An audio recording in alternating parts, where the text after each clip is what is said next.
여러분들 여행 많이 다녀보셨죠? 네. 외국에 여행 다닐 때 참 기분 좋아요. 선글라스도 끼고 카메라도 가슴에 딱 메고 돈주머니도 이 허리에 꼭 앞으로 차고 모자도 쓰고. 제가 3년 전에 파티마로 성지순례를 가게 됐어요. 한 60분, 전국에 60분 하고 성지순례를 가게 됐어요. 전국에서 오니까 시간들이 다 각자잖아요. 2시간 전부터 모이라고 그랬는데 착한 사람들이 참 제 시간에 다 왔어요. 그래갖고 이제 다 이제 여권 수속을 하고 다 들어갔어요. 한 분이 안 오는 거야, 한 분이. 목포에 있는 분이 아무리 기다려도 다 들어갔는데, 그래서 나하고 이제 우리 가이드하고 초조하게 전화를 해서 어디쯤이냐, 차가 막힌다, 빨리 와라. 그분이 딱 도착을 했어요. 그런데 비행기 수속 거의 이제 한 20분 전에 도착을 하셨어요. 근데 정말 멋있게 하고 왔어요. 뭐 선글라스도 그냥 까만 거 끼고 막 모자도 하고 막 카메라도 막 또 캐리어도 막 2개 막 여권 내놓으라고 여권. 그랬더니 이분이 막 뒤지더니 여권을 안 갖고 왔다는 거, 여권을. 여러분들 아무리 준비해도 여권이 없으면 가요, 못 가요? 못 가요. 발을 아무리 물론 조금 더 일찍 도착을 하면은 여권을 빨리 만들 수가 있어요. 근데 그분은 너무 늦게 도착한 바람에 결국은 그분은 다시 발길을 돌려서 목포로 갈 수밖에 없었어요. 남들은 기분 좋게 파티마를 향해서 성지를 떠났는데 그분만은 여권을 준비하지 못해갖고 비행기를 탈 수 없었어요. 여러분들 이 세상 정말로 열심히 살았어. 막 돈도 열심히 벌고 애들 출세도 막 시켰어. 그래갖고 그냥 다 살다가 이제 죽었어. 죽었는데 베드로 성인이 여권 내놔라, 여권. 너 하늘나라 여권 내놔라. 근데 너무 바삐 살다 보니까 성당 갈 시간이 없었던 거야. 먹고 사는데 바빠갖고 하느님을 잊고 산 거야. 나 여권이 없는데요? 그러면 뭐라 그래요?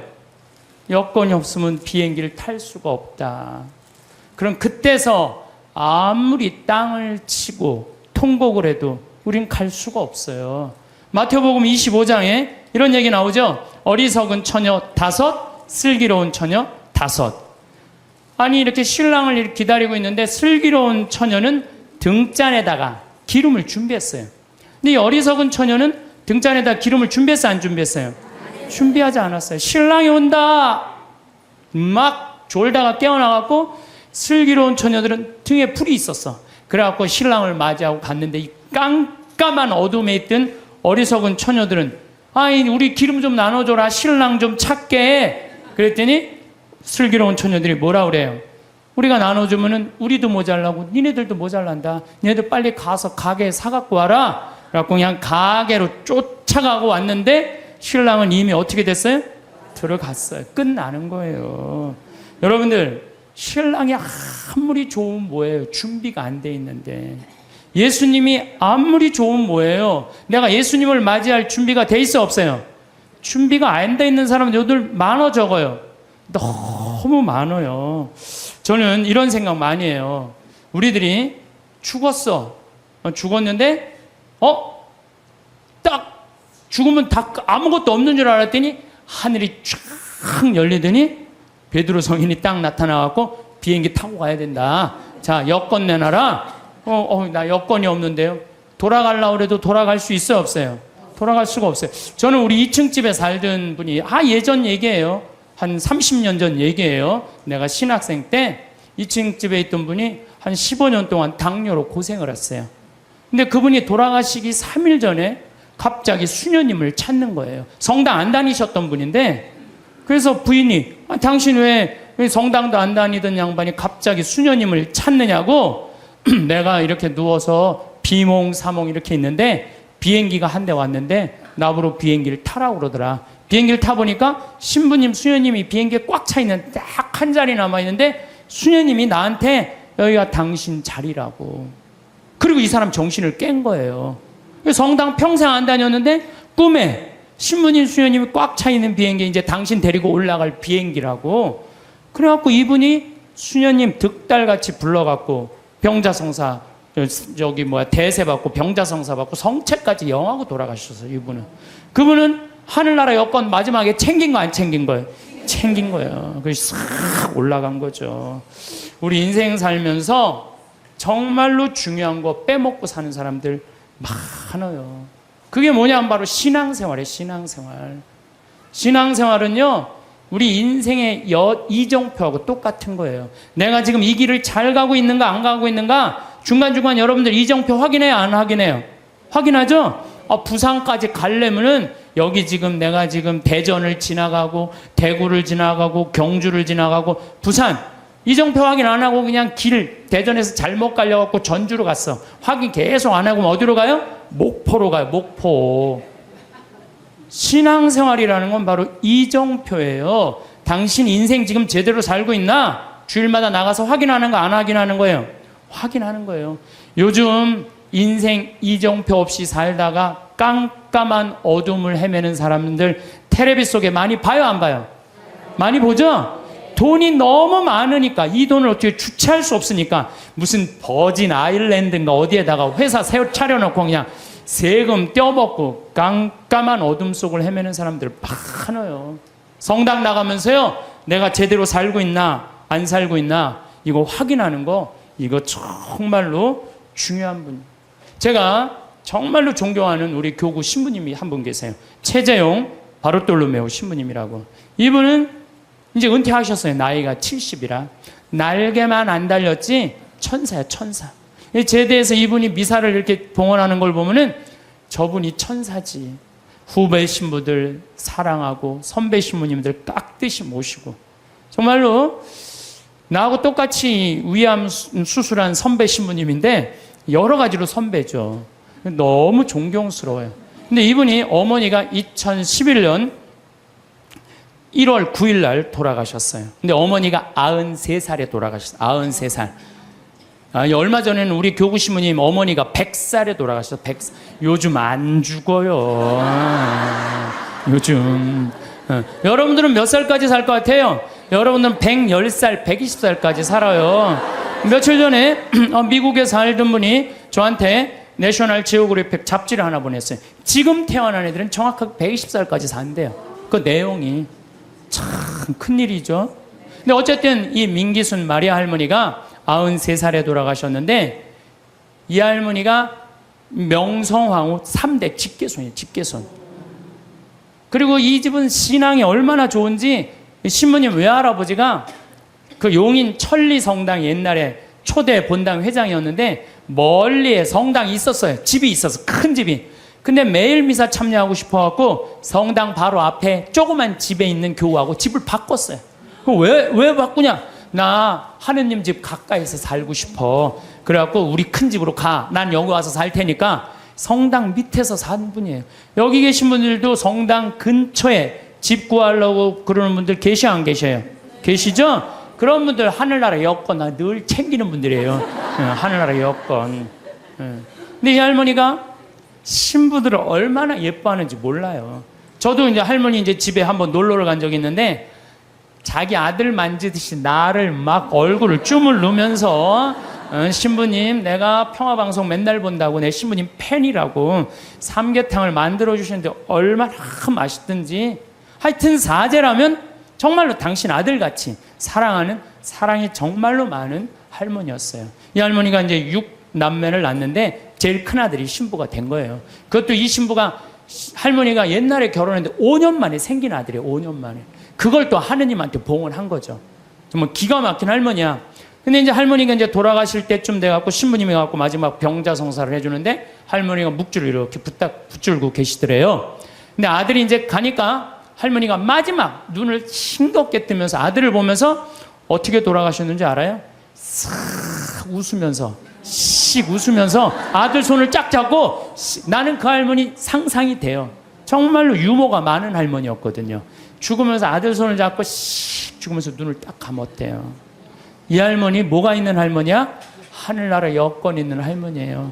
나 이제 어디로 떠난다? 하늘나라 여행 떠난다. 평생 하느님 믿고 살았으니 그 하느님 떠난다. 그리고 아들 손을 잡고 싹 웃으면서 난 또 그렇게 죽는 사람 세상에 처음 봤어요. 죽으면서 싹 웃으면서 죽는 사람 몇 명이나 될 것 같아요? 그렇게 많지 않아요. 여러분들도요, 평생 하느님 열심히 믿었잖아요? 그럼 돌아가실 때 어떻게 돌아가실 수 있어요? 어떻게? 나 이제 못 탄다? 하늘나라 비행기 탄다. 싹 웃으면서 돌아가실 수 있어요. 저는 그게 참 저한테 굉장히 묵상거리예요. 하늘나라 여권 있는 사람들은요, 죽는 게 하나도 안 무서워요. 이제 비행기만 타면 어디로 가? 하늘나라 올라가는 거야. 근데 뭐가 무서울 게 있다고. 안 죽으려고 빠둥빠둥거리고 그래요. 나 조금 있으면 이제 하늘나라 타고 올라가는 건데. 여러분들, 어느 날 거미가 나뭇가지에서 쫙 줄을 타고 내려와갖고 집을 졌어요. 쫙 집을 졌어. 이 육각형 정방향으로 싹 집을 졌어. 이 큰 나뭇가지 밑이니까 공간도 넓고, 이 거미줄을 쳐놓으니까 뭐 나방도 와서 붙고 파리도 와서 붙고, 그냥 돌아다닐 때마다 너무 기분이 좋은 거야, 거미가. 그래서 그거 다 거미줄로 말아서 침해갖고 발라갖고 그냥 때 따라 철 따라 찾아 먹으니까 이 거미가 너무 행복했어요. 근데 오늘같이 이렇게 안개가 자욱한 날 거미줄 손을 보려고 쫙 다녀봤어. 근데 끊어진 것도 있고 이러는데 하늘로 이렇게 줄이 하나 나 있는 게 눈에 거슬리는 거예요. 이게 뭐지? 이건 다른 거미줄하고 연결도 안 돼 있어갖고 여긴 파리도 안 붙겠네? 나방도 안 붙겠네? 이런 쓸데없는 줄은 끊어버려야지. 자기가 나뭇가지에서 타고 내려온 그날을 까먹은 거, 이 거미줄이. 거미가. 그래갖고 그냥 그 거미줄을 딱 끊어버린 거야. 끊으니까 어떻게 돼요? 땅바닥에 떨어져갖고 그냥 지나가는 짐승 발에 밟혀서 자기도 죽고 그 화려한 넓은 거미줄도 다 요절이 나는 거죠. 여기 계신 저나 여러분들 누구 타고 내려왔어? 하느님 타고 내려온 거예요. 그래갖고 처음에 성당 다닐 때는 모든 게 다 하느님이 은총인 것 같아. 그래갖고 하느님한테 감사도 드리고 매일 미사 참여도 하고 주일 미사도 가고 막 돈도 또 너무 잘 벌려. 성당 나가다 보니까 하느님 축복 받아갖고. 근데 벌려도 너무 많이 벌리면 문제가 돼요. 왜? 주일날도 아까우네. 내가 이거 주일날 가게 문 안 닫고 나가면 돈 더 벌 수 있을 텐데. 돈에 살살 눈이 멀으면 어떻게 돼요? 헌금 내는 것도 아까운 거야. 주일 헌금 내는 것도 아까운 거야. 요즘 신천지에서 이제 천주교 교우들 그만 포섭하라고 명령 떨어졌다고 그러더라고요. 여러분들 그거 알아요? 몰라요? 신천지에서 천주교 신자들 많이 포섭해 갔는데 아이 헌금을 1,000원밖에 안 낸대잖아요. 그래갖고 신천지에서 명령을 내렸대. 이제 천주교 신자 포섭하지 말아라. 그래서 이제 뭐 신천지 때문에 스트레스 받을 거 하나도 없어요. 예. 헌금 내는 것도 아깝고 교무금 내는 것도 아까운 거야. 11조 내는 것도. 더욱이 내가 돈이 많으니까 성당 질 때마다 회장들이 와서 더 내라고 그러네. 신부님도 날 보면 더 내라고. 그냥 점점 성당이 부담스러운 거. 내 돈 뺏기는 것 같으니. 그래서 점점 성당을 나가기 싫어. 근데 새로 본당 신부님이 오셨는데 마음에 안 들어도 너무 마음에 안 드는 신부님이 온 거야. 강론도 정치 얘기만 하고 사회 얘기만 하고 마음에 안 드는 거야. 냉담 핑계로 최고로 좋은 핑계가 뭐예요? 본당 신부예요. 나 본당 신부가 마음에 안 들어서 성당 안 나간다. 여러분들 본당 신부가 여러분들 하느님하고 인연 끊는데 그게 이유가 된다는 건 말이 안 돼요. 본당 신부가 마음에 안 들면 보좌 신부 미사에 나가면 되잖아요. 그렇잖아요. 아니 보좌 신부도 마음에 안 들면 옆 성당 나가면, 요즘 성당이 얼마나 많아요. 조금만 가 옆 성당인데 그게 뭐가 이유가 돼요. 아니 그 옆 성당도 마음에 안 들면 명동 성당에 가면 명동 성당에. 그건 다 냉담의 핑계예요. 성당이 어둡다, 뭐 강론이 길다, 다 냉담의 핑계야. 그래갖고 딱 줄을 끊어버렸어. 그러면은 어떻게 돼요? 내가 그동안 쌓아놓았던 모든 게 한순간에 끊어지는 거예요. 근데 현대인들은 그거를 몰라요. 그러면 신부님, 하느님 열심히 믿는 건 뭐예요? 하느님 열심히 믿는 건 하느님 꽉 붙잡고 살면 돼요. 여러분들 우리 그네 타는 거 아시죠? 단오전란 그네 탈 때 어때요? 뒤에서 밀어주면 그네 타는 사람 어떻게 해요? 저 위에서부터 내려온 줄 어떻게 잡죠? 꽉 잡고 있어요. 그래갖고 뒤에서 밀어주면 그 줄만 잡으면 웬만하면 안 떨어져요. 근데 그냥 그네 탈 때 자기 좋다고 그냥 뒤에서 밀어주는데 줄 안 잡고 있으면 어떻게 돼요? 하늘로 날아가는 거예요. 날아가고 떨어져갖고 그냥 얼굴 코뼈 깨지고 그냥 눈알 그냥 막 그냥 쓸리고 막 이러는 거예요. 하느님 믿는 거는 어떻게 믿어야 되느냐? 꽉 잡아야 돼요. 하느님 꽉 잡는 방법은 뭐예요? 레저 활동 열심히 하고 성령 기도해 나가고 성당에 전례 봉사라면 전례 봉사하고 반모임 열심히 나가고 매일 미사 나가고 이게 하느님 꽉 붙잡고 사는 거예요. 근데 요즘 현대인들은 내가 보기에는요 하느님 꽉 붙잡고 사는 사람 별로 없어요. 다 그냥 줄 흔하게 잡고 떨어지려면 떨어져라. 난 하늘로 날아가고 싶다. 그런 사람들 너무 많습니다. 요한복음 15장에 보면은 예수님이 나는 참 포도나무요 너희는 가지로다 이 얘기를 해요. 내 안에 머물러라. 나도 너희 안에 머무르겠다. 가지가 포도나무에 붙어 있지 않으면 스스로 열매를 맺을 수 없는 것처럼 너희도 내 안에 머무르지 않으면 열매를 맺지 못한다. 너희는 나 없이 아무것도 하지 못한다. 우린 누구 옆에 꽉 붙잡고 살아야 돼? 예수님 꽉 붙잡고 살아야 돼요. 근데 그냥 예수님이 주일날 나가는 거 귀찮다고 본당 신부 강론이 마음에 안 든다고 줄 놔버리면은 우리는 그냥 끝나는 거예요. 제가 얼마 전에 세례받고 신학교 가고 그 다음에 거기서 신부된 수원교구 조원동 주교자 성당에 강의를 가게 됐어요. 근데 보통 출신 성당에 강의 잘 안 가요. 왜? 어렸을 때 나 코 흘리고 맨날 나 사고 치고 다녔던 거 다 본 분들이 그냥 다 아직도 있는데 그 성당에 왜 가요? 동창 신부들도 그러더라고요. 야, 너 그 출신 성당에 가서 강론하는 거 아니야. 예수님도 예언자 고향에서 존경받지 못했다는데 네가 뭐라고 그냥 거기 출신 본당에 가서 강의하느냐? 그러길래 내가 한마디 했어요. 나는 걱정 하나도 없다. 나는 예언자가 아니다. 예수님은 예언자시지만 나는 그냥 일갓 하나의 그냥 신부다, 신부. 이제 강의를 갔어요. 강의를 갔는데 정말로 30년 전에 본 사람이 그대로 다 있는 거예요. 하나도 안 죽고 다.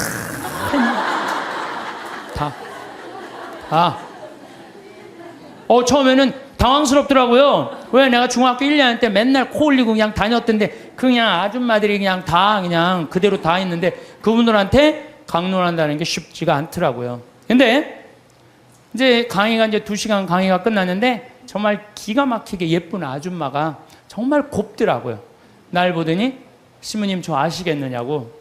얼굴은 분명히 알겠는데 누구 엄마인지를 모르겠는 거야. 누구 엄마인지를. 나 기억이 난다고. 그랬더니 알긴 뭘 아느냐고. 나 누구 엄마라고. 그랬더니 어렸을 때부터 같이 자랐던 친구 엄마야. 근데 나는 정말 아줌마인 줄 알았어요.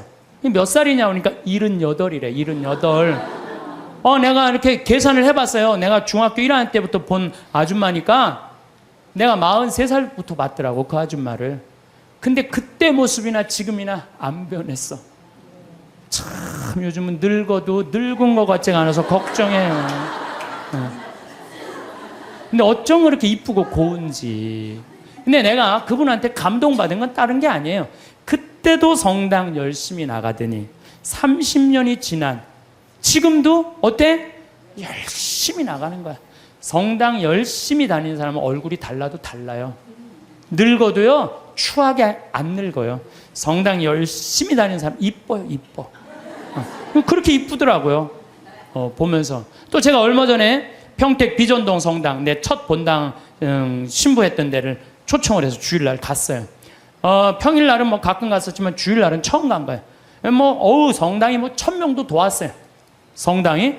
근데 그 앞에 앉은 사람 보니까 17년 전에 앉아있던 사람이 그대로 앉아있더라고요. 이게 무슨 얘기냐면은 하느님 믿는 거는 변함이 없어야 돼요. 봄에 나갔다가 가을에 안 나가고 더운 날 안 나가고 시원한 날 나가고 성탄 때 나가고 평상시엔 안 나가고 이러는 게 아니고 눈이 오나 비가 오나 바람이 부나 변하지 않고 계속 나가는 거. 이게 신앙생활 제대로 하는 거예요. 그래서 저는 여러분들 신앙생활 앞으로도 변함없이 어떤 풍파가 닥쳐와도 변함없이 성당 나가길 바라요. 하느님 어떻게? 하느님 꽉 붙잡고 사는 사람 죽을 때 어떻게 죽을 수 있어? 왜 죽을 때 씩 웃을 수 있어? 하늘나라 여건 있잖아요. 내가 하느님 온전히 꽉 믿은 사람은요, 죽음이 아니에요. 죽음은 새로운 삶으로 옮아가는 거예요. 새로운 삶으로. 하느님 믿는 건 그런 거예요. 그래서 저는 제가 여러 번 요즘 요 근래에 죽음이라는 걸 경험하면서 정말 많이 묵상을 해봤어요. 죽는 게 뭔가. 이게요, 하늘나라로 건너가는 다리일 뿐이에요. 죽는 거 무서워할 필요 하나도 없어요. 신부님, 그런데 저는요, 가끔 믿음이 흔들릴 때가 있어요. 꽉 붙잡고 사는데 이게 정말로 하느님이 계신가 안 계신가 의심스러울 때가 있어요. 여기 계신 분들도 그럴 때 있어요, 없어요? 그거는요, 저도 그래요. 믿음하면서 계신가 안 계신가 이거 의심 안 하는 사람 한 사람도 없어요. 심지어 성인들도요, 극도의 유혹을 받는다고 그래. 신앙생활하면서 의심을 하는 건 당연한 거예요. 근데 혹시 여기 계신 여러분들 가운데 내가 태어난 날 의심하는 분들 계셔요, 안 계셔요? 네? 태어난 날 의심하는 분 있어요, 없어요? 만약에 태어난 날 의심하면 내가 있는 존재를 의심하는 거, 안 의심하는 거예요? 그런데 혹시 여기 태어난 거 보신 분 계세요? 내가 엄마 태를 열고 나올 때 피를 뒤집어 쓰고 딱 나오는 순간 엄마가 나를 안고 빵긋 웃었던 그 모습 기억나요, 안 나요? 기억 안 나죠? 그런데도 네 생일이 6월 7일이다. 그러면 그날이 내 생일인 줄 다 알아요. 이 엄마가 내 엄마일까? 이거 의심하는 사람 없어요. 여러분 혹시 이 엄마가 내 엄마일까? 이렇게 의심한 적 있어요, 없어요? 요즘은 하도 텔레비에서 엄마가 많이 바뀌는 드라마가 많이 나와갖고 텔레비가 사람 망쳐놓는다니까. 그건 극히 드문 거고요. 다 여러분들 엄마가 배 아파서 다 난 거예요. 근데 여러분들 생일상 받은 날 맨날 엄마 나 난 거 맞아? 이놈의 새끼야, 내가 너 배 아파서 났어. 내가 너 난 믿어. 근데 내가 본 적이 없어서 난 믿음이 안 생기는데? 신앙도 똑같아요. 하느님이 나 빚어 만드는 거 나 본 적 없어. 그래도 내가 너를 빚어 만들었다. 하느님이 그렇게 말했으면 믿어야 돼, 안 믿어야 돼? 믿어야 돼요. 근데 그냥 맨 하느님 미사 할 때마다 하느님 계신 거 맞아? 맞아? 맞아? 이러면 하느님한테 두들겨 맞아? 안 두들겨 맞아요? 하느님한테 두들겨 맞아요. 더욱이 우리 하느님은 당신의 아들을 역사 안으로 보내셨어요. 제가 참 이런 우리가 글이 생긴 게 10,000년 전이야. 10,000년 전. 10,000년 전이 글이 생겼는데 그러니까 이때부터는 역사가 기록이 된 거예요. 부처님이 예수님 탄생 624년경에 오셨어요. 예수님 탄생하시기 전에. 그 다음에 부처님이 한 570년경에 오셨어요. 570년경. 그 다음에 예수님을 기점이야. BC라는 게 Before Christ. 예수님 오시기 전 570년에 공자님이 오셨고, 예수님 오시기 전 624년경에 부처님 오셨어요. 그 다음에 이제 AD, 이거를 기원 후란 안노 도미노라고 그래요. 이게 안노 도미노. 예수님의 해라는 거예요. 주님의 해라는 뜻이야. 그리고 마호메트는 몇 년에 왔냐면 571년에 왔어. 571년에. 예수님이 기점. 예수님 탄생 624년. 나는 여러분 혹시 공자님 의심하는 분들 계세요? 역사 안에 오신 거? 의심 안 하죠? 공자님 왔다 가시고 너 거기에 다 있잖아요. 공자님 얘기요. 부처님 혹시 여러분들 왔다 가신 거 의심하는 분들 계세요? 없어요. 시달타라고 왕으로 왔다 갔어요.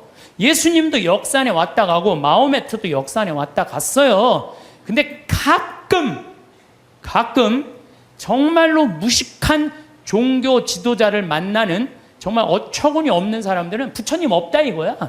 공자님 없다 이거야. 마호메트 없다 이거야. 우리 예수님만 있다 이거. 예수님만. 이건 말도 안 되는 얘기예요. 선택의 문제. 예수님, 부처님을 그러면은 예수님 오기 전에 있던 사람들은 구원 하나도 없어요? 여러분들 한번 생각해봐요. 예수님 탄생하기 전에 인도에 있는 사람들은 하나도 구원 못 받아요? 아니, 한번 생각을 해봐요. 가끔 정말 어처구니 없는 사람, 그런 사람 구원 못 받는데, 그거는 하느님이 결정할 일이지 내가 결정할 일이 아니에요. 교회는요, 그런 사람에게도 구원 있다고 얘기해요. 우리 교회는. 왜? 교회 밖에도 구원이 있다는 거예요. 교회 안에만 구원이 있는 게 아니라는 거예요. 아니, 저 아프리카의 원주민들은 평생 예수님 얘기 하나도 들어본 적이 없는데, 그러고 죽었어. 착하게 열심히. 그럼 그 사람 구원 있어요, 없어요? 있는지 없는지는 우리는 잘 몰라요. 근데 누구한테 유보해줘야 돼? 하느님한테 유보해야 돼. 구원을 결정하는 건 내가 하는 게 아니에요. 누가 결정하는 거예요? 하느님이 결정하는 거예요. 제가 여러분한테 드리고 싶은 말씀은 예수님 역사 안에 왔다 가셨다는 거예요. 역사 안에. 그 예수님을 보고 베드로가 탄생한 거예요.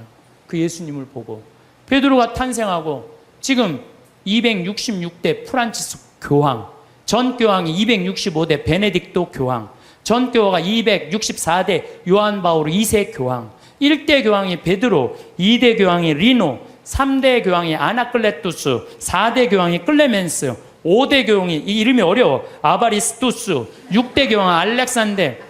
그래서 1대부터 266대까지 이어온 거예요. 2000년 동안. 그렇지 않아요? 그러면은 베드로가 어느 날 갑자기 뚝 떨어져 갖고, 베드로가 지금부터 이 교회가 있다, 예수님이란 이런 존재를 가짜로 만들어냈겠어요? 자기가 눈으로 보고 배운 그 예수님을 증언한 거겠어요? 눈으로 본 예수님을 증언한 거예요. 예수님이 3년 동안 우리랑 같이 사셨고, 십자가에 못 박혀 돌아가셨고, 부활하시고, 이거를 체험해 갖고 증언한 거야. 그러니까 지금 266대 교황까지 내려왔다는 거는, 거미가 나뭇가지에서 줄을 타고 내려와서 집을 짓듯이 우리는 베드로부터 타고 내려와 갖고 이 교회라는 집을 짓는 거예요. 그러니까 여러분들, 성서에, 신약 성서에 있는 게 하나도 거짓이 없어요.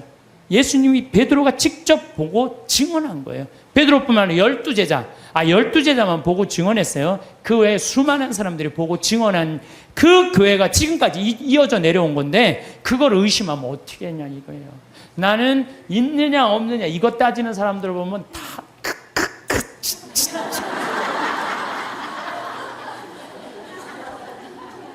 가슴이 답답해요. 어떻게 그렇게 의심이 많아요?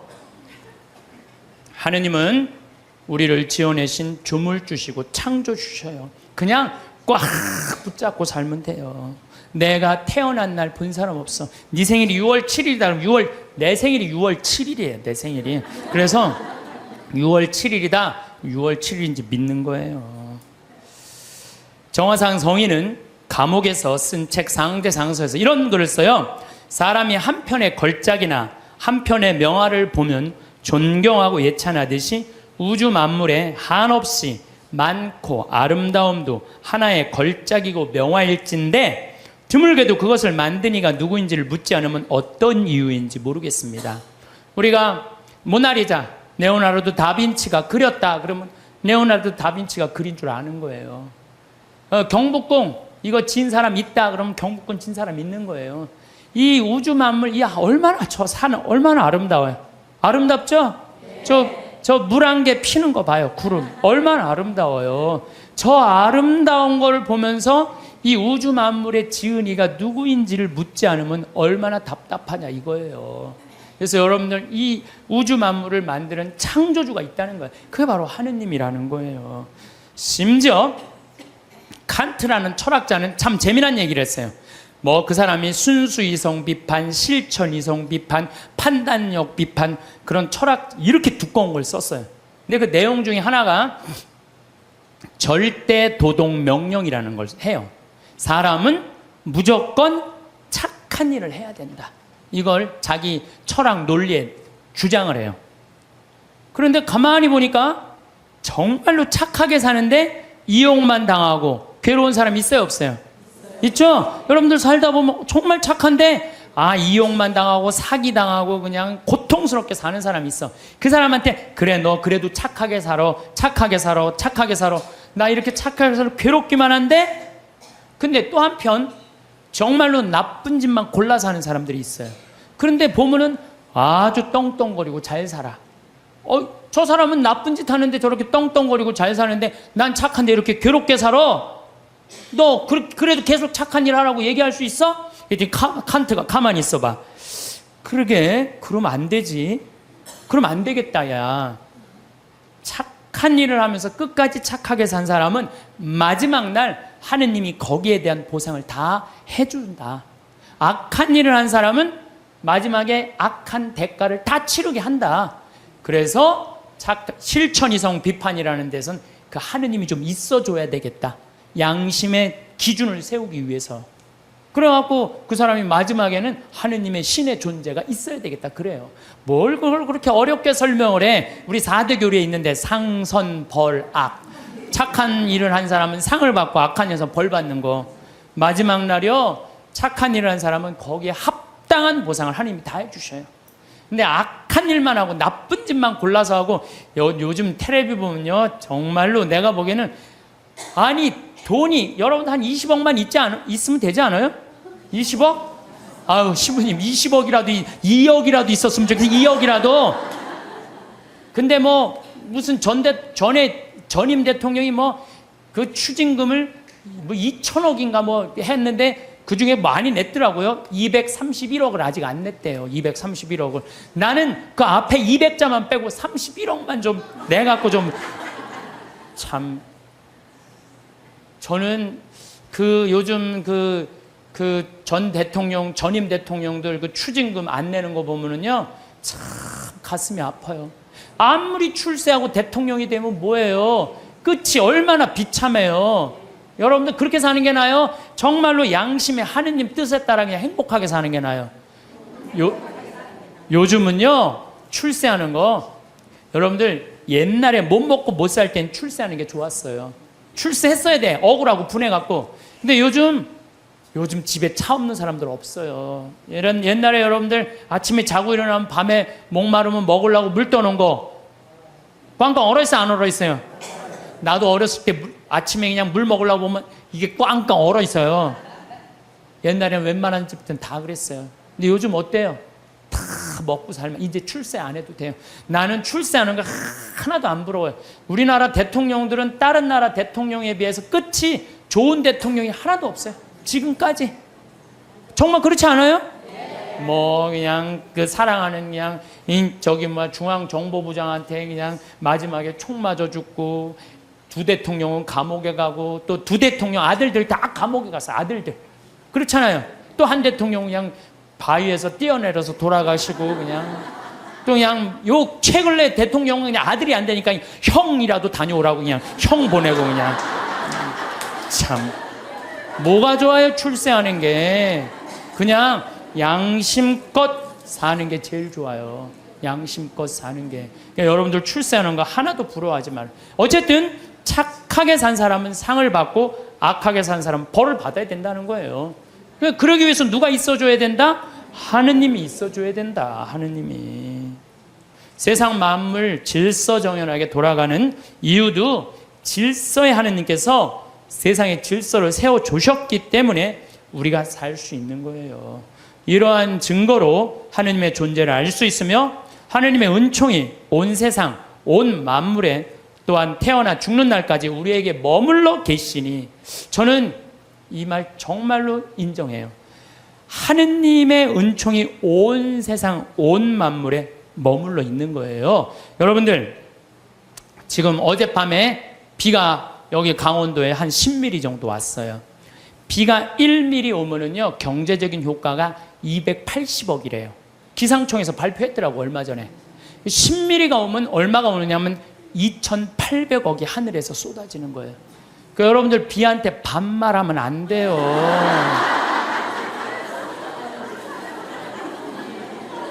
근데 우리는 얼마나 건방지냐 하면은, 비 왔네? 비 오고 있네? 이게 말이 돼요? 비 오시네. 비 오시네. 빗님 오셨네. 이래야지. 비 왔네가 뭐예요? 내가 우리 여기 지금 고추를 2만 포기를 심어놨어요. 3,000평에다가. 근데 10일 동안 빗님이 안 오셨어요. 그러면은 10일 정도 안 오면요, 말라요. 마르기 시작하면요, 고추가 마르는 게 아니라 내가 입이 바짝 내가 말라요. 감자, 옥수수 지금 3,000평, 5,000평 다 심어놨어요. 근데 어젯밤에 이렇게 누워서 자는데 빈님 오는 소리가 들리더라고요. 난 미소가 싹 젖이는 거예요. 하느님 감사합니다. 우리 고추들이 싱싱하게 자랄 수 있도록 빈님을 내려주셔서 감사합니다. 사실은 저 빈님한테 존댓말 하는 사람만 물을 쓸 수 있어요. 막 반말하고 비 왔네. 아유 지겨워 짜증나. 빈님이 오시는 게 얼마나 중요한데 그걸 지겹다 그래. 농민들한테는요 저게 생명이에요, 생명. 만약에 저걸 내가 한번 재작년인가 3년 전에 배추밭에 가을 마른 장마가 왔어요. 가을 동안 한 번도 빈님이 안 오셨어. 저 강물을 터서 하는데요 그 전기, 노력, 돈이 얼마가 들어가는데요. 그걸 전국적으로 다 한다고 생각을 해봐요. 그러니까 1mm 오면요 280억 내려주시는 거 맞는 거예요. 그러니까 우린 빈님을 해도 어떻게? 빈님 오시네. 감사해야 돼요. 더욱이 우리 저기 지금 이 어두움을 밝히기 위해서 등을 켜놨잖아요. 이거 돈으로 하려면 지금 얼마야? 우리 한 달에 전기세 500만 원 나가는데 이 큰 건물을 유지하려면은. 근데 낮에 태양이 비춰갖고 온 세상을 밝혀주잖아요. 그걸 전기로 쓰려고 생각을 해봐요. 돈이 얼마가 될 것 같아요? 빈님 공짜로 쓰지, 태양빛 공짜로 쓰지. 이걸 공짜로 쓰면서도 하느님의 이 은총을 저버리면 어떻게 하냐 이거예요. 지금 여러분들 더워갖고 저 에어컨 지금 틀어놨잖아요. 저 에어컨만 틀면 우리가 100만 원, 150만 원 전기 확 올라가요. 근데 저 우리 생태마을 앞에 나가면 느티나 바람이 싹 불으면 기분이 얼마나 좋아. 그 바람을 마저도 감사한 거예요. 그걸 에어컨 바람으로 만들어내려면 원자력 발전소 그냥 26개 다 가동해도 못해요. 우리는요 정말로 걸을 때나 눈을 뜰 때나 잠을 잘 때나 공기는 또 어때? 내가 또 이 스킨스쿠버 다이빙해요. 그 물속에 들어갈 때 30분 그 마시는 그 공기통 사는 게 3만 원이에요. 3만 원. 30분 마시는데 3만 원 들어요. 3만 원. 근데 여러분들은 지금 하루 종일 공짜로 얼마나 돼요? 이게 여러분들이 저 앰뷸런스에 실려갈 때 그 산소호흡기 되면 그건 더 비싸요. 36만 원인데 36만 원. 그러니까 그냥 하루 24시간 숨 공짜로 쉬면은 여러분들 거의 1,000만 원 280억 내려주시지 1,000만 원 공짜로 내려주시지. 그런데 이게 감사하지 않고 살면은 이게 어찌 된 일이냐 그 얘기예요. 참. 하느님 은총 없이 되는 일 하나도 없어요. 하느님의 그 은혜를 저버릴 수 없음은 아들이 어버이 덕에 먹고 그 집에 살며 그 살림을 쓰면서 함부로 제가 잘난 체하며 부모를 무시하며 섬김과 근본을 갚는 뜻을 모르면 효도입니까? 불효입니까? 여러분들 태어나갖고 엄마 아버지 세간살이 써야 안 써요? 쓰죠? 엄마 아빠 밥솥 쓰고 엄마 아빠 방 쓰고 엄마 아빠 거실 쓰고 엄마 아빠 전기 다 쓰는 거 아니에요? 전화기. 그런데 그 엄마 아빠한테 감사하지 않으면 효도냐 불효냐 이거예요. 그것처럼 우리는 하느님 세간살이 쓴다 이거예요. 나무, 저 빈님, 태양, 바람 다 하느님 세간살이야. 그걸 쓰면서 감사해야 된다 이거죠. 저는 여러분들도 다 하느님 은총 속에 살았지만 저는 특별히 하느님 사랑받고 산 신부예요. 제가 2010년 4월 6일 날 위암 수술했어요. 위를 3분의 1을 잘라냈어요. 위를 3분의 1을. 내가 그렇게 방송에 나가서 그렇게 위암 수술했다는데 말할 때마다 놀라는 거 보면 난 또 놀라요. 내가 전국적으로 이렇게 수술했다고 얘기해도. 근데 우리 위가 딱 손바닥만 하대. 손바닥. 근데 저는 정가운데 위암이 생겼어요. 1.5cm가 생겼어요. 그러더니 의사가 요 밑에 생겼으면은 밑에만 자르면 되는데 위에 생겼으면 위에만 자르면 되는데 정가운데 자르면 위로 5cm 아래로 5cm 잘라야지 더 이상 전이가 안 된다는 거예요. 그래서 3분의 2를 잘라야 된다고 잘랐어요. 근데 우리 위는 음식을 받아들이는 부분이에요. 아래는 음식을 빻는 부분이야. 빻는 부분. 나는 근데 빻는 부분을 자른 거야. 빻는 부분을.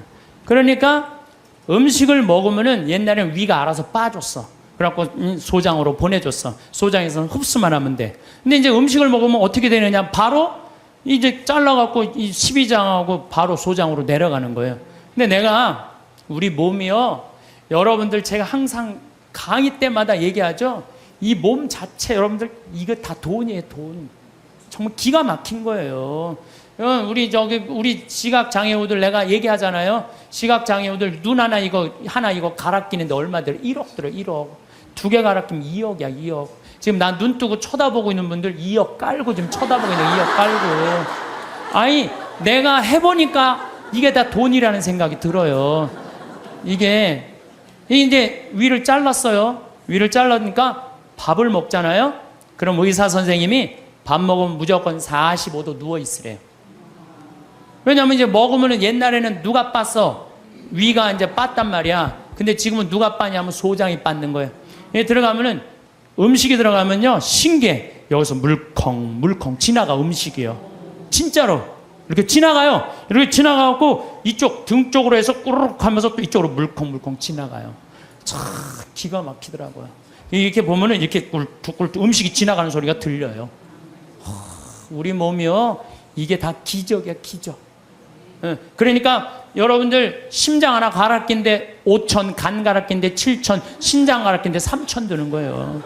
그럼 이거 2억, 이거 1억 5천, 3억 5천. 내가 요즘 이가 안 좋아갖고 이거 갈아, 이거 이제 틀니 비슷한 거 끼고 있거든요. 의사한테 물어봤어요. 이거 임플란트로 다 갈으려면 얼마냐? 이가 28개래요. 신부님 싸게 해줘서 5천 해준대. 그러면은 이거 3억 5천, 이거 5천, 4억이야, 4억. 팔 하나 갈아 낀데 400, 양팔 800, 양다리 1600. 5억에 5억. 근데 여러분들 생각을 해봐요. 얼마 전에 우리 집에 부천에서 한 아이가 정말로 잘생긴 아이가 왔어요. 근데 이 아이가 몸이 근육이 지방으로 바뀌는 병이에요. 그래서 얘는 목에 근육이 없어갖고 목을 가눌 수가 없어. 근데 평화방송에서 맨날 날 보는 게 소원인 거야. 형도 그런데 형은 이제 더 이상 움직일 수가 없대. 동생이 왔어요. 동생이 왔는데 아버지가 계속 뒤에서 목을 받쳐주고 있더라고요. 여러분들 지금요 이게 병이 들어갔고요 꼼짝도 못하는 사람도 얼마나 많은데요.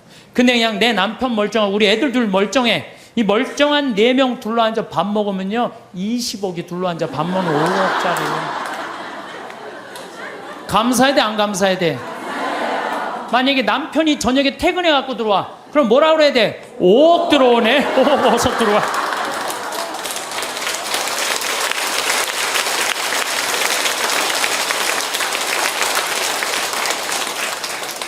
근데 제가 수술하고 20일 만에, 20일도 아니네, 14일 만에 우리 직원들이 수술하고 강의를 다 취소해놨는데 딱 하나를 취소를 못한 거예요. 그래서 난 수술하자마자 2주일 만에 강의를 하루 종일, 그것도 2,000명 앞에서 강의를 했어요. 근데 이렇게 강의를 하고 밥 먹고 누워 있어야 되는데 밥 먹자마자 강의를 하면요 위가 그렇게 아픈 거예요. 꼬맨 데가 계속.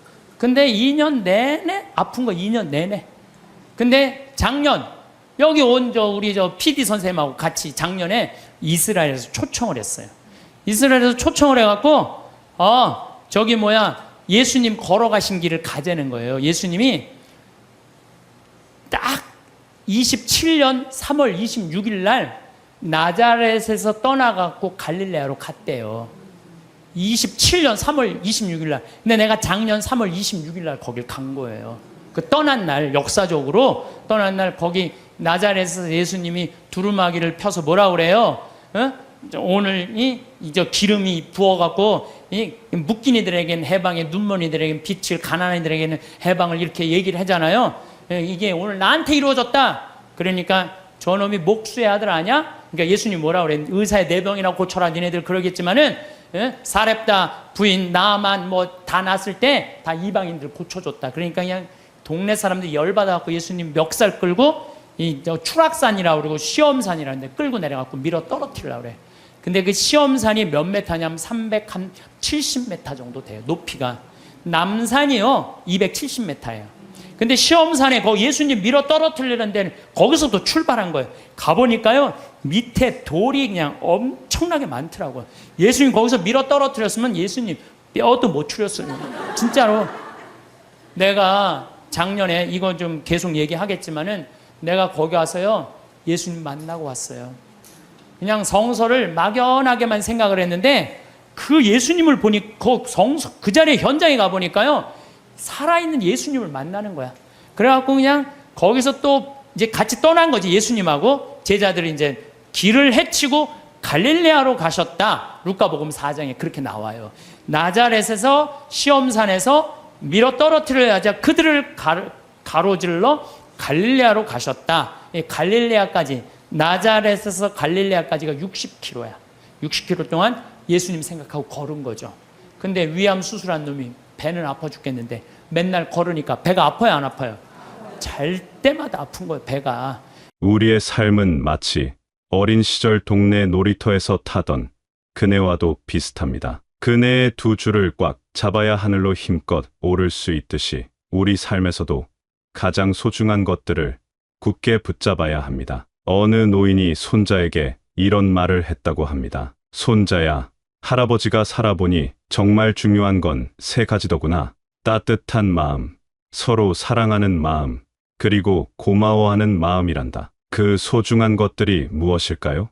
먼저 따뜻한 마음입니다. 세상이 각박해져도 우리 마음만큼은 따뜻하게 간직해야 합니다. 예전 시골에서 이웃집 굴뚝에 연기가 안 나면 먼저 안부를 묻던 그 마음, 버스에서 자리를 양보하는 마음, 길에서 마주친 아이들에게 미소 짓는 마음 말입니다. 그리고 서로를 아끼는 사랑입니다. 오랜 세월 함께한 배우자에 대한 사랑, 자녀들을 향한 변함없는 사랑, 손주들을 바라보는 눈빛에 담긴 사랑. 이 사랑들이 우리 삶의 든든한 기둥이 되어줍니다. 사랑한다는 것은 늙지 않는다는 뜻이다라는 말이 있습니다. 정말 그렇습니다. 사랑하는 마음이 있는 한 우리의 영혼은 언제나 젊습니다. 결혼 30주년, 40주년을 맞아도 여전히 서로의 손을 잡고 산책하는 부부들을 보면 그 진리를 확인할 수 있습니다. 마지막으로 작은 것에 감사하는 마음입니다. 아침에 일어나 창밖으로 보이는 푸른 하늘, 함께 마시는 차 한 잔의 여유, 오랜 친구와 나누는 도란도란한 대화, 손주가 보내온 문자 메시지 한 통, 이런 소소한 일상의 행복들을 놓치지 않는 마음입니다. 젊을 때는 눈에 보이지 않았던 이런 작은 기쁨들이 이제는 하루의 가장 소중한 순간들이 되었습니다. 이 소중한 가치들을 놓치지 않을 때 우리의 삶은 비바람이 불어도 흔들림 없이 평화로워집니다. 마치 깊이 뿌리 내린 나무가 태풍이 와도 꿋꿋이 서 있는 것처럼 말입니다. 혹시 혼자라고 느끼신 적이 있으신가요? 자녀들이 각자의 삶을 살아가고 친구들과의 만남도 예전만 못하고 때로는 세상에 홀로 남겨진 것 같은 기분이 들 때가 있을 것입니다. 하지만 우리는 결코 혼자가 아닙니다. 보이지 않는 끈으로 모두 연결되어 있기 때문입니다. 이런 말이 있습니다. 외로움을 모르는 사람은 진정한 따뜻함도 모른다. 그렇습니다. 외로움을 느낄 줄 아는 마음이 있기에 우리는 더욱 깊은 사랑을 나눌 수 있는 것입니다. 마치 고향집 뒤뜰의 포도나무를 생각해 보세요. 그 시절 어머니께서 정성으로 가꾸시던 포도나무 말입니다. 무성한 가지들이 각각 다른 방향으로 뻗어 있지만 모두 같은 줄기에서 나온 것입니다. 그 줄기에 단단히 붙어 있기에 가을이면 탐스러운 포도송이를 맺을 수 있었던 것처럼 우리도 가족이라는 뿌리, 지역사회라는 토양, 그리고 이 세상이라는 큰 나무에 연결되어 있습니다. 가끔 멀리 있는 자녀들과 화상통화를 할 때, 손주의 제잘거리는 목소리를 들을 때, 오랜 벗과 옛 추억을 나눌 때 우리는 그 끈이 얼마나 단단한지 느낄 수 있습니다. 또한 동네 경로당에서 만나는 이웃들, 함께 산책하는 공원 친구들, 시장에서 정겹게 인사하는 상인들, 이 모든 관계들이 우리 삶을 더욱 풍요롭게 만들어줍니다. 어느 할머니가 이런 이야기를 했습니다. 처음엔 스마트폰이 어려워서 싫었는데 이제는 이게 없으면 손주들 얼굴을 못 보니까 더 소중해요. 기술이 발달하면서 거리는 멀어져도 마음은 더 가까워질 수 있게 되었습니다. 하지만 무엇보다 소중한 것은 직접 만나는 만남입니다. 함께 앉아 차 한 잔 나누며 서로의 안부를 묻고 손을 잡고 천천히 걷는 그 시간들, 이런 순간들이 우리 삶의 진정한 풍요로움을 가져다 줍니다. 이제 잠시 우리가 당연하게 여기는 것들에 대해 생각해 봅시다. 매일 아침 눈을 뜨는 것, 이것부터가 얼마나 소중한 선물인지 모릅니다. 젊을 때는 당연했던 것들이 이제는 하나하나가 감사한 일이 되었습니다. 늙어서 좋은 점이 하나 있다면 작은 것에도 쉽게 감동받는다는 것이다. 어느 작가의 말입니다. 정말 그렇지 않나요? 창문을 열고 맑은 공기를 깊이 들이마실 수 있다는 것, 아직도 좋아하는 음식의 맛을 느낄 수 있다는 것, 사랑하는 이의 목소리를 들을 수 있다는 것, 이 모든 것이 사실은 큰 선물입니다. 기억하시나요?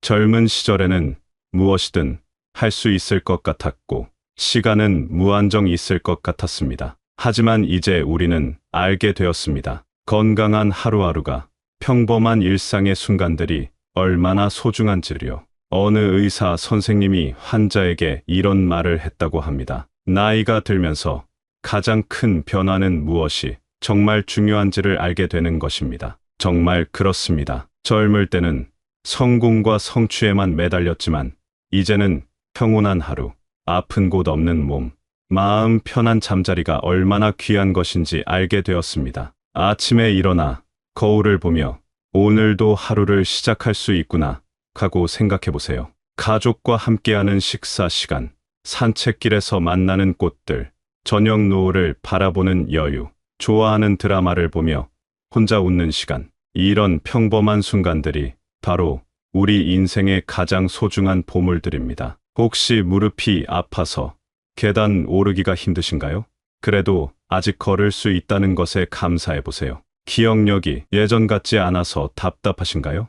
그래도 사랑하는 사람들의 얼굴은 여전히 또렷하게 기억하고 있지 않습니까? 이 모든 것이 거저 주어진 것이 아님을 깨달을 때 우리 마음 깊은 곳에서 감사함이 샘솟습니다. 이 감사하는 마음이야말로 우리 인생의 가장 훌륭한 나침반이 되어줄 것입니다. 감사는 단순히 좋은 일이 있을 때만 느끼는 것이 아닙니다. 힘들고 어려운 순간에도 그 경험을 통해 우리가 성장할 수 있음에 감사할 수 있습니다. 병원에서 치료받을 수 있음에, 가족들이 걱정해주는 마음에, 여전히 우리를 필요로 하는 사람들이 있다는 사실에 감사할 수 있습니다. 감사는 과거를 의미 있게 만들고 오늘의 평화를 가져다주며 내일을 위한 비전을 만들어준다는 말이 있습니다. 정말 그렇지 않나요? 지나온 세월의 모든 경험들이 지금의 우리를 만든 소중한 자산이며 오늘 이 순간의 평안을 느낄 수 있고 내일에 대한 희망을 품을 수 있는 힘이 바로 감사입니다. 매일 저녁 잠자리에 들기 전에 오늘 하루 감사한 일 3가지를 떠올려 보세요. 아주 작은 것이라도 좋습니다. 맛있게 먹은 아침 식사, 따뜻한 햇살, 자녀의 안부 전화, 이웃의 반가운 인사, 길에서 만난 예쁜 강아지, 이런 소소한 감사들이 모여 우리의 하루를 행복으로 채워줍니다. 젊은 시절에는 내일을 위해 오늘을 희생하곤 했습니다. 더 나은 미래를 위해 현재를 참고 견뎠죠. 하지만 이제 우리는 알고 있습니다. 진정한 행복은 바로 지금 이 순간에 있다는 것을요. 평범한 오늘 하루가 바로 가장 귀한 선물입니다. 어제는 이미 지나간 추억이고 내일은 아직 오지 않은 미래입니다. 우리가 실제로 살 수 있는 것은 오직 오늘뿐입니다. 이 인생에서 가장 중요한 날은 오늘이다라는 말이 있습니다. 특별한 일이 있는 날만이 중요한 것이 아닙니다. 평범한 화요일도 별일 없는 목요일도 그 자체로 소중한 선물입니다. 오늘 만날 사람들에게 따뜻한 말 한마디를 건네보세요. 안녕하세요. 고맙습니다. 수고하세요. 이런 작은 인사만으로도 누군가의 하루를 밝게 만들 수 있습니다. 오늘 보게 될 풍경들을 조금 더 자세히 들여다보세요. 아파트 화단의 작은 꽃, 하늘을 가로지르는 구름, 바쁘게 지나가는 사람들의 모습, 모든 것이 오늘만의 특별한 장면입니다. 오늘 마시는 차 한 잔의 향기를 깊이 음미해 보세요. 커피든 녹차든 그 따뜻함이 목구멍을 타고 내려가는 느낌을 천천히 느껴보세요. 이런 작은 실천들이 우리의 오늘을 특별한 하루로 만들어 줄 것입니다. 혹시 할 일이 없어서 심심하다고 생각하신 적이 있나요? 하지만 생각해 보세요. 심심할 수 있다는 것, 자체가 평화로운 증거입니다. 급하게 해결해야 할 문제가 없고 건강상 큰 걱정이 없으며 마음이 평온하다는 뜻이니까요. 이 인생이라는 긴 여행의 후반부에 서 있는 우리에게는 특별한 지혜가 있습니다. 그것은 바로 무엇이 진정 소중한지를 아는 지혜입니다. 돈이나 명예보다는 건강과 평화가, 성공보다는 사랑과 관계가 더 중요하다는 것을 깨달았습니다. 나이가 주는 최고의 선물은 지혜다라는 말이 있습니다. 우리는 이제 인생의 본질을 꿰뚫어 볼 수 있는 눈을 갖게 되었습니다. 젊은이들이 열심히 쫓아가는 것들이 때로는 신기루 같다는 것을, 진짜 행복은 아주 평범한 곳에 숨어 있다는 것을 알고 있습니다. 이제 우리는 젊은 세대들에게 등불이 되어 줄 수 있습니다. 우리의 경험과 지혜를, 우리가 터득한 삶의 비결을 따뜻하게 나누어 줄 수 있습니다. 손주에게 들려주는 예시이야기, 후배에게 전해주는 조언, 이웃에게 베푸는 작은 친절,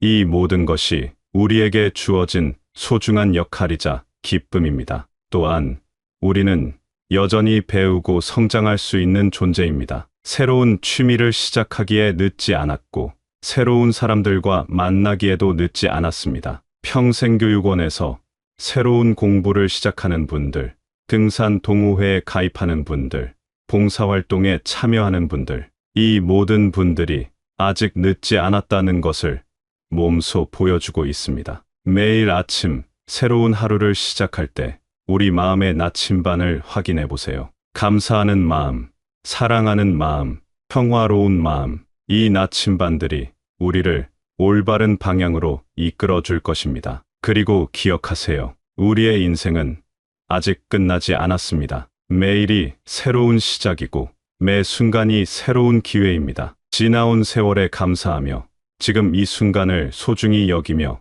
앞으로 올 날들을 희망차게 맞이해 나가세요. 오늘도 우리에게 주어진 이 귀한 하루를 감사와 사랑으로 가득 채워 나가시기를 진심으로 바랍니다. 평범한 오늘이 가장 특별한 선물이라는 것을 잊지 마시고 작은 것에서 큰 행복을 찾는 지혜로운 하루 되시기를 바랍니다.